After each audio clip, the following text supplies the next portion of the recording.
Всем привет, дорогие друзья! Сегодня готовлю очень вкусный, пышный яблочный пирог на сковороде, без духовки. Он получается невероятно нежный и ароматный. В нем много яблок. Это самый простой и вкусный рецепт. Фактически этот пирог как яблочная шарлотка на сковороде. Обязательно его приготовьте, это так вкусно. Для рецепта мне понадобится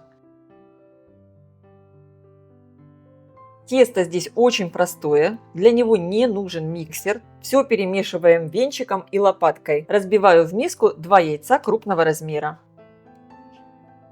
Добавляю щепотку соли, всыпаю сахар и сразу добавлю чайную ложку экстракта ванили. Можно использовать и ванильный сахар. Перемешиваю все венчиком. Сильно ничего взбивать не надо. Добавляю сметану. Для рецепта лучше всего использовать сметану 20-25%. Вливаю растопленное сливочное масло. Оно не должно быть горячим. В муку добавляю разрыхлитель для теста, перемешиваю и просеиваю сухие ингредиенты в жидкие. Ничего долго вымешивать не надо, просто быстро соединяем все ингредиенты. Даже если у вас остались небольшие комочки муки, в этом нет ничего страшного. Наоборот, тесто будет более нежное и пышное в итоге.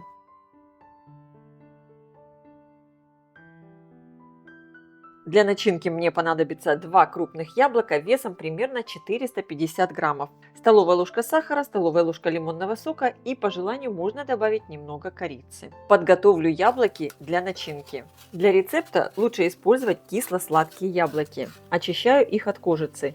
Удаляю сердцевину и режу средними кусочками.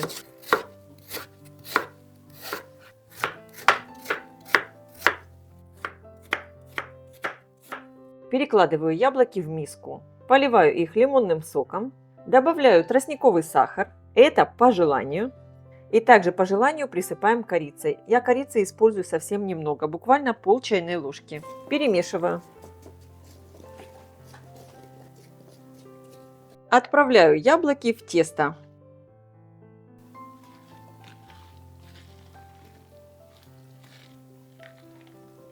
Выпекать мой пирог я буду в сковороде. Она у меня такая достаточно высокая. Диаметр 24 сантиметра. Также сюда подойдет сковорода и 26 сантиметров. Выстелила дно пергаментной бумагой и бока также. Так потом пирог будет удобно переворачивать. Пергаментную бумагу я слегка смазываю растительным маслом без запаха. Отправляю мое тесто в сковородку. Обязательно используйте сковородку с толстым дном. Разравниваю. Закрываю крышкой. Сковородку поставила на плиту и на минимальном огне готовлю пирог примерно 30 минут. Периодически буду поднимать крышку, чтобы вытереть конденсат.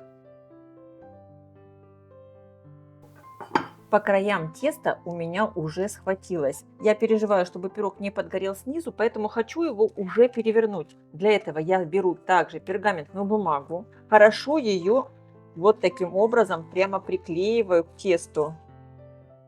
Накрываю тарелкой и переворачиваю. Диаметр тарелки должен быть меньше, чем диаметр сковороды. Посмотрите только, какой красавец получается. Великолепно. Перетаскиваю пирог обратно в сковородку.